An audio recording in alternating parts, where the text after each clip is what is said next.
할렐루야. 우리 앞뒤 옆 사람과 이렇게 인사하겠습니다. 오늘도 하나님만 바라봅시다. 오늘도 하나님만 바라봅시다. 아멘. 네. 오늘은 사무엘하 19장 40절부터 20장 13절 말씀까지 살펴보면서 진정한 충신은 누구인가? 라는 제목으로 하나님 말씀을 나누겠습니다. 우리는 살아가면서 진짜와 가짜를 구별하는 일이 얼마나 중요한지를 많이 경험합니다.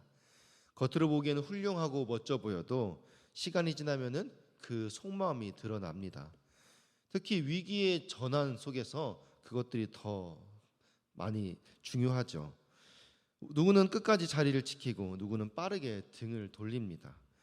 사람의 진심과 중심은 결국 어려운 순간에 드러나는 법입니다. 오늘 본문은 다윗이 압살롬의 반란을 진압하고 예루살렘으로 돌아가는 길에 벌어졌던 사건들을 다루고 있습니다. 승리 후 평화로운 분위기일 것 같았는데 그 속에는 여전히 충성과 배신, 계산과 음모가 얽혀 있었습니다. 오늘 말씀을 통해서 우리는 하나님 앞에 충신이 진짜 누구인지, 또 우리 마음을 돌아보면서 나는 하나님 앞에서 충신이었는가 함께 살펴보는 귀한 시간 되기를 소망합니다. 지난주에 다윗이 압살롬과의 전쟁을 승리하고 다윗을 맞이했던 세 부류의 사람을 함께 살펴보았습니다. 그 중에 마지막에 소개했던 길르앗의 거부 바르실레는 다윗이 자기에게 베푼 호의를 모두 거절한 대신에 자기 아들 기맘을 좀 돌보아 달라고, 데려가 달라고 그렇게 부탁했었습니다. 다윗은 이를 승낙하고 기맘을 자기 곁에 두면서 바르실레에게 받았던 그 은혜를 모두 이 기맘에게 갚을 마음을 먹었습니다. 오늘 본문은 그런 다윗이 기맘과 함께 예루살렘으로 복귀하는 장면부터 이야기가 시작되는데요. 우리 19장 40절에서 41절 우리 함께 읽겠습니다. 왕이 길갈로 건너오고 기맘도 함께 건너오니 온 유다 백성과 이스라엘 백성의 절반이나 왕과 함께 건너니라. 온 이스라엘 사람이 왕께 나와 왕께 아뢰되 우리 형제 유다 사람들이 어찌 왕을 도둑하여 왕과 왕의 집안과 왕을 따르는 모든 사람을 인도하여 요단을 건너가게 하였나이까 하매. 아멘. 여러 사람들이 다윗을 맞이했고 그들과 함께 유다 지파가 준비한 그 나룻배를 타고 요단강을 건너 길갈에 도착했습니다. 특별히 여러 무리와 함께 기맘을 언급하고 있는데요. 그것은 다윗이 그만큼 이 기맘을 챙기고 또 총애했다라는 것을 성경은 말해주고 싶었던 것입니다. 그렇게 기맘과 함께 여러 부류의 사람들이 함께 나룻배를 타고 길갈에 도착했는데 길갈에 도착하자마자 이스라엘 사람들이 전부 다윗에게 나와가지고 따지는 거예요. 왜 이 복귀하는 길을 유다 사람들이 그렇게 주도해서 다윗을 수행하냐는 거예요. 그것은 마치 유다 사람들이 이 이스라엘의 왕인 그 다윗을 도둑질했다라고 여기는 것입니다. 그러면서 이스라엘 사람들이 유다 지파를 자기 형제들이라고 말하는 거예요. 이것은 이스라엘이나 유다 지파나 한 형제, 한 가족인데 어떻게 따로 행동할 수 있냐는 거예요. 유다 지파만 왜 따로 왕을 모실 수 있냐는 거예요. 우리 40절, 42절, 33절 같이 읽겠습니다. 시작. 묻은 유다 사람이 이스라엘 사람에게 대답하되 왕은 우리의 종친인 까닭이라. 너희가 어찌 이 일에 대하여 분내느냐? 우리가 왕의 것을 조금이라도 얻어먹었느냐? 왕께서 우리에게 선물로 주신 것이 있느냐? 이스라엘 사람이 유다 사람에게 대답하여 이르되 우리는 왕에 대하여 10몫을 가졌으니 다윗에게 대하여 너희보다 더욱 관계가 있거늘 너희가 어찌 우리를 멸시하여 우리 왕을 모셔오는 일에 먼저 우리와 의논하지 아니하였느냐 하나 유다 사람의 말이 이스라엘 사람의 말보다 더 강경하였더라. 아멘. 이스라엘 사람들이 다윗에게 유다 사람만 편애하지 말라고 그렇게 따지자 유다 사람들이 반박하는 거예요. 우리는 왕께 받은 게 하나도 없다. 다만 왕이 우리 종친이기 때문에 우리 자손이기 때문에 우리 그냥 당연히 섬긴 거다. 근데 왜 너희가 그걸 뭐라고 하느냐? 그러자 이스라엘 지파가 또 말하는 게 우리는 10지파가 모였다. 그러니까 10배의 몫을 너희보다 더 많이 가졌다. 그러니까 우리가 더 왕과 관계가 깊고 너희가 무슨 일을 하려면은 우리와 함께 논의해야 되는 거 당연한 것 아니냐, 이렇게 말하는 거예요. 그런데 성경은 말하기를 유다 지파가 이 10지파 모인 이 이스라엘 지파와 싸우는데 절대 밀리지 않았다라고 말하는 거예요. 왜 그렇습니까? 다윗 왕이 유다 지파의 말을 다 들어주기 때문이에요. 유다 지파의 편에 섰기 때문이에요. 왜냐하면 다윗 왕은 이 예루살렘으로 복귀하는 길에 이 어떤 생각을 했냐면, 이 압살롬의 반란이 있은 이후부터 내가 유다 지파 중심으로 이제 나라를 좀 운영해야겠다. 내 세력이 없으니까 자꾸 반란이 일어나고 문제가 생기는 건 아닌가 생각을 했던 거예요. 그러면서 유다 지파에게 이 사람을 보내서 이제 이야기를 했던 거죠. 내가 복귀하는 길에 너희들이 좀 나를 보셔라. 그 말은 뭐예요? 내가 이제 앞으로 나라 이끌 때 너희들 중심으로 나라를 이끌 것이다 라고 말했던 거예요. 그러니까 지금 당연히 유다 지파가 다윗 왕을 모시는데 앞장서서 했던 거고, 이것을 가지고 다른 10지파가 시기하여서 다투는데 다윗 왕이 계속 유다 지파 편을 드니까 당연히 유다 지파가 밀리지 않는 것이죠. 우리 20장 1절 말씀 계속 읽겠습니다. 마침 거기에 불량배 하나가 있으니 그의 이름은 세바인데 베냐민 사람 비그리의 아들이었더라. 그가 나팔을 불며 이르되 우리는 다윗과 난을 분깃이 없으며 이 세 아들에게서 받을 유산이 우리에게 없도다. 이스라엘아 각각 장막으로 돌아가라 하매. 아멘. 이렇게 이스라엘 10지파와 유다 지파가 싸우고 있을 때 갑자기 베냐민 사람 세바가 무리 이끌고 나타났습니다. 그는 성경에서 불량배라고 소개하고 있는데, 이는 히브리어 벨리알이라고 해서 쓸모없고 천박한 자라는 뜻이에요. 그런데 이 세바가 그냥 이 세중에 떠도는 그냥 쓸모없고 천박한 자였으면은 어떻게 무리를 선동하고 이끌 수 있었을까요? 실제로는 이 불량배, 그러니까 히브리어 이 벨리알은 성경에서 그 당시에 이스라엘에서 하나님의 뜻에 순종하지 않는 자, 이런 말을 쓸 때 보통 썼던 관용어처럼 사용되는 말이었어요. 그러니까 지금 이 세바를 성경에서 어떻게 소개하고 있냐면은 하나님의 뜻에 반하여서 다윗에게 대항하는 사람이라는 거예요. 그는 다윗 왕에게 받을 분깃이 없다면서 화를 내면서 모든 이스라엘 사람들에게 그냥 이런 논의하지 말고 그냥 다 돌아가라는 거예요. 왜? 나는 받을 분깃도 없으니까 그냥 다 때려치우라는 거죠. 우리 2절 말씀 이어서 읽겠습니다. 이에 온 이스라엘 사람들이 다윗 따르기를 그치고 올라가 비그리의 아들 세바를 따르다 유다 사람들은 그들의 왕과 합하여 요단에서 예루살렘까지 따르니라. 아멘. 결국 그 세바의 반란 때문에 다시 또 유다 지파와 이스라엘 10지파 이렇게 또 둘로 나뉘는 거예요. 유다 지파를 찌은 이스라엘 10지파가 세바를 따라가 버린 것입니다. 그리고 반대로 유다 지파는 다윗 왕과 합하여 예루살렘까지 이제 복귀합니다. 그런데 여기에서 이 다윗 왕과 합하여 할 때 이 합하여란 말이 히브리어 다바크라는 말로 들러붙다라는 뜻이에요. 그러니까 성경은 지금 이 유다 지파가 다윗이 나눠줄 그 권력을 놓지 않으려고 다윗 왕에게 들러붙어 있다라고 말하는 거예요. 사실 지금 다윗 왕에게 들러붙어 있는 유다 지파 사람들은 예루살렘에서 압살롬 편에 서서 다윗 왕을 죽이려고 했던 사람들입니다. 그런데 이들이 이제는 다윗 왕에게 떨어지지 않으려고 다윗의 손을 꼭 붙잡고 들러붙어서 그렇게 예루살렘으로 복귀하고 있는 것입니다. 다윗과 유다 지파는 서로 갉아먹으면서도 버릴 수 없는 이런 감정의 실타래처럼 뗄래야 뗄 수 없는 그런 관계가 되어버렸습니다. 그렇게 유다 지파와 함께 예루살렘에 도착한 다윗 왕은 자신이 그 압살롬의 반란 때 시간을 벌기 위해서 예루살렘에 남겨두었던 그 후궁 10명이 이 압살롬과 동침하였다는 이유로 그들이 죽을 때까지 감옥에 가두는 형벌을 내렸습니다. 사실 그렇게 하라고 남겨뒀던 거예요. 시간을 벌으려고. 그런데 그렇게 했다라고 그것에 또 화를 내면서 감옥에 가두는 그런 다윗 왕입니다. 그리고 나서는 다윗은 세바를 추격하기 위해서 급하게 아마사를 불렀습니다. 우리 4절, 5절 같이 읽겠습니다. 왕이 아마사에게 이르되 너는 나를 위하여 3일 내로 유다 사람을 큰 소리로 불러 모으고 너도 여기 있으라 하니라.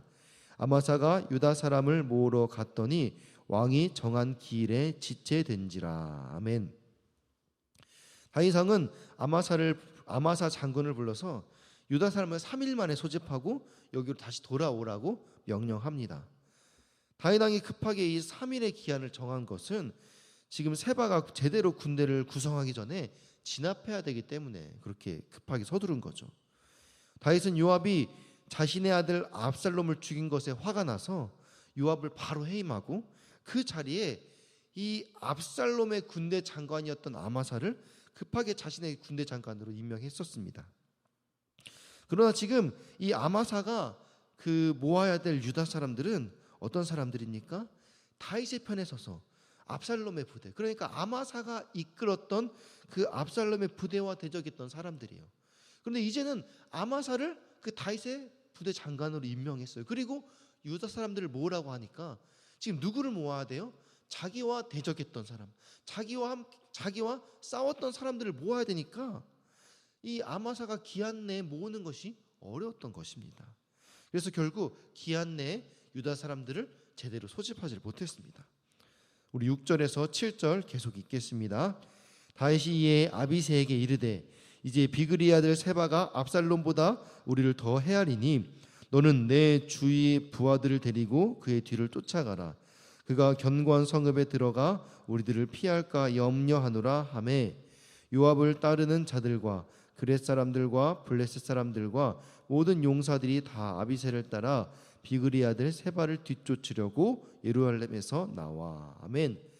다급해진 다윗은 이제 그 아마사에게 맡기지 않고 요압의 동생 아비새를 불러가지고 이 자기 주변에 있는 왕실 친위대를 맡기면서 빨리 세바를 추격하여라고 명령합니다. 추격이 늦어지면 세바가 자신이 보호할 성을 또 정하고 그 성에 들어가 시간을 벌면은 세력을 확장할 수 있기 때문에 급하게 서두르는 것이죠. 세바는 어찌 보면은 이 압살롬보다도 더 위험한 인물입니다. 압살롬은 아들이란 혈연 관계가 있기 때문에 단순히 이 권력을 탐했을 뿐이지 악의는 없었을 거예요. 그런데 이 사울 집안이었던 이 세바는 이 자신의 권력, 왜냐하면 이제 베냐민 집안이니까 사울의 집안이니까 자기에게 뭔가 얻을 것이 있었는데 이 권력이 사울 가문에서 다윗 가문으로 넘어가면서 자신의 모든 것을 잃어버렸다고 생각했던 거예요. 그러니까 이 다윗 왕이 자기는 원수였던 거죠. 그래서 복수심에 불타올랐습니다. 그렇기 때문에 이 다윗은 더 특별히 신경을 써서 이 세바의 반란을 진압하는데 에너지를 쏟는 것입니다. 다윗이 아비새에게 붙여준 이 친위 부대는 블레셋 이방인 용병들과 전쟁에 익숙한 특수부대 정예들이라고 성경은 소개합니다. 아비새가 그들과 함께 이렇게 세바를 쫓고 있었는데 갑자기 요압의 부대가 끼어든 것입니다. 우리 8절에서 10절 같이 읽겠습니다. 기브온 큰 바위 곁에 이름에 아마사가 맞으러 오니 그때 요압이 군복을 입고 띠를 띠고 칼집에 꽂은 칼을 허리에 맸는데 그가 나아갈 때에 칼이 빠져 떨어졌더라. 요압이 아마사에게 이르되 내 형은 평안하냐 하며 오른손으로 아마사의 수염을 잡고 그와 입을 맞추려는 체하매 아마사가 요압의 손에 있는 칼은 주의하지 아니한지라. 요압이 칼로 그의 배를 찌르매 그의 창자가 땅에 쏟아지니 그를 다시 치지 아니하여도 죽으니라. 요압과 그의 동생 아비새가 그비르의 아들 세바를 뒤쫓을세. 아멘. 요압의 부대가 이 기브온 큰 바위 곁에 이를 때 아마사가 이제 그들을 맞이했습니다. 요압도 이제 아마사를 맞이하려고 이제 인사하려고 걸어 나오는데 우연히 실수로 칼을 땅에 딱 떨어뜨린 거예요. 왜 떨어뜨렸을까요? 이미 다 계획된 것이죠. 왜냐하면은 인사하러 가면서 칼을 뽑으면 어떻게 되겠습니까? 당연히 자기를 죽이려고 의심하겠죠. 그러니까 자연스럽게 실수로 땅을 떨어뜨리는 것처럼 하면서 이제 칼을 왼손으로 주워 들고 아마사에게 인사하러 가는 거예요. 아마사가 설마 그 칼로 나를 찌르겠어 이렇게 전혀 생각지 못했던 거죠. 그런데 요압은 아마사하고 오른손으로 수염을 잡고 손을 왜 잡았겠어요? 못 움직이게 하려고 입을 맞추는 척하면서 왼손으로 들 칼로 아마사를 찔러 죽인 것입니다. 이 장면은 요압이 아브넬을 죽일 때와 비슷합니다. 이 다윗과 요압의 관계가 매우 지금 복잡하게 흘러가고 있는 것이죠. 요압이 다윗을 찾아온 아브넬을 죽였을 때 다윗은 요압을 밀어내려고 했어요. 그런데 요압이 예루살렘 성을 정복하여서 그 성을 다윗에게 바쳐요. 공을 세웠으니까 어찌할 수 없는 거죠. 그리고 뒤이어 이 압살롬의 반란 때에도 다윗이 압살롬이 자기 아들이니까 죽이지는 말아달라고 백성들에게 다 명령을 했어요. 그런데 요압은 가차없이 압살롬의 목을 베어버렸습니다. 그때도 다윗은 요압을 파면하고 그 자리에 지금 아마사를 세웠어요. 그러자 이번에는 요압이 그 아마사를 죽이고 이제 군대 지지를 등에 업고 스스로 군대 장관의 지위에 오르는 장면입니다. 결국 다윗은 요압의 처형을 아들 솔로몬에게 맡길 수밖에 없는 상황이 되어버린 거죠. 우리 계속해서 11절에서 13절 마지막으로 같이 읽겠습니다. 요압의 청년 중 하나가 아마사 곁에 서서 이르되 요압을 좋아하는 자가 누구이며 요압을 따라 다윗을 위하는 자는 누구냐 하니 아마사가 길 가운데 피 속에 놓여 있는지라. 그 청년이 모든 백성이 서 있는 것을 보고 아마사를 큰 길에서부터 밭으로 옮겼으나 거기에 이르는 자도 다 멈추어 선 것을 보고 옷을 그 위에 덮으니라. 아마사를 큰 길에서 옮겨가매 사람들이 다 요압을 따라 비그리의 아들 세바를 뒤쫓아 가니라. 아멘. 요압이 아마사를 죽인 후 요압의 병사 중 한 사람이 아마사 시체 옆에서 이렇게 말하는 거예요. 요압을 따르기 원하는 자는 요압의 부대에 들어와라. 요압을 따르는 것이 곧 다윗을 위하는 것이다. 이렇게 말하는 거예요. 그렇게 요압은 이제 스스로 군대를 조직해서 이 다윗의 부대를 이끄는 군대 장관이 이제 스스로 돼버린 거예요. 아마사의 시체는 이제 큰 길 한가운데 피가 고이는 웅덩이에 그대로 빠져 있으니까 사람들이 다 지나가면서 보는 거예요. 왜 보는 것일까요? 보면서 여러 가지 생각을 했겠죠. 지금 다윗 왕이 세운 군대 장관 아마사를 요압이 죽였어요. 그런데 요압을 따라야 될 것인가 다윗을 따라야 될 것인가 고민하고 있는데 말하는 것이죠. 요압을 따르는 것이 곧 다윗을 따르는 것이다. 어찌 보면은 다윗보다도 더 앞서는 절대 권력 앞에 무력할 수밖에 없는 그 병사들의 마음을 지금 성경이 비추어 주고 있는 것입니다. 그렇게 이 아마사의 시체 앞에 사람들이 자꾸 이제 서 있으니까 이제 그 병사가 아마사의 시체를 끌고 가 산 쪽에다가 이제 두고 그래도 계속 보니까 옷을 덮어두고 보지 못하도록 그렇게 넘기는 것이죠. 그리고 사람들이 요압을 따라 세바를 추격하기 시작했습니다. 그럼 누가 하나님의 충신입니까? 진정한 충신은 권력이 있을 때가 아니라 권력이 없을 때, 혜택이 많을 때가 아니라 희생을 요구할 때 어떻게 반응하는지에 따라 갈리는 것입니다. 다윗이 전쟁에서 이기자 얼마 전까지 압살롬에게 충성을 경쟁하던 그 자들이 이제 서로 다윗을 추대하겠다고 다툽니다. 유다 지파는 혈육이기 때문에, 열 지파는 수가 많기 때문이라며 자신들에게 더 자격이 있다고 주장합니다. 정말 꼴불견입니다. 그들은 다윗이나 하나님보다 자기 이익을 더 중요시하는 자들이었습니다. 그 와중에 유다 지파에게 주도권을 빼앗겼다고 생각하자 베냐민 지파 세바가 반기를 들고 일어섰습니다. 이 유다 지파에게 줄 바엔 함께 망하자는 분위기로 이스라엘 열 지파가 듣도 보도 못하니 세바에게 우르르 몰려가 버렸습니다. 정말 충성심이라고는 1도 없는, 그저 자기 이익만 쫓는 그런 어떤 사람이든 자기에게 이익을 주면 좋다는 그런 중심 없는 자들 뿐이었습니다.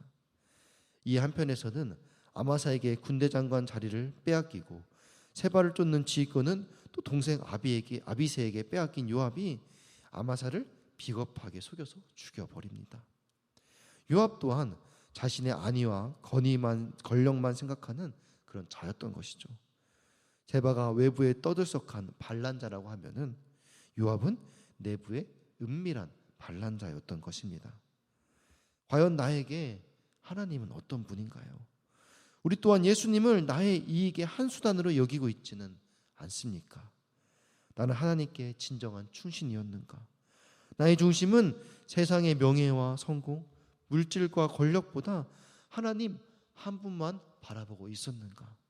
다시 한번 우리의 마음을 돌아보면서 오늘 하루도 하나님 중심으로 생각하고 말하고 행동함으로써 하나님의 진정한 충신된 삶을 살아가는 복된 성도님들 다 되시기를 주님의 이름으로 축원합니다.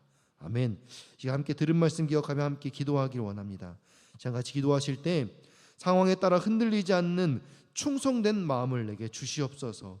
사람을 따르지 않고 하나님만 바라보는 영적 분별력을 주시도록, 또 특별히 6월 8일 48주년 창립기념 행사를 통해서 우리 장기교 역사자들이 주님께 돌아올 수 있도록 어려운 시국에 좋은 지도자, 하나님을 두려워하는 지도자들을 세워주시도록 둔촌동 성전부지 그린벨트를 하나님의 때 하나님의 방법으로 열어주시옵소서.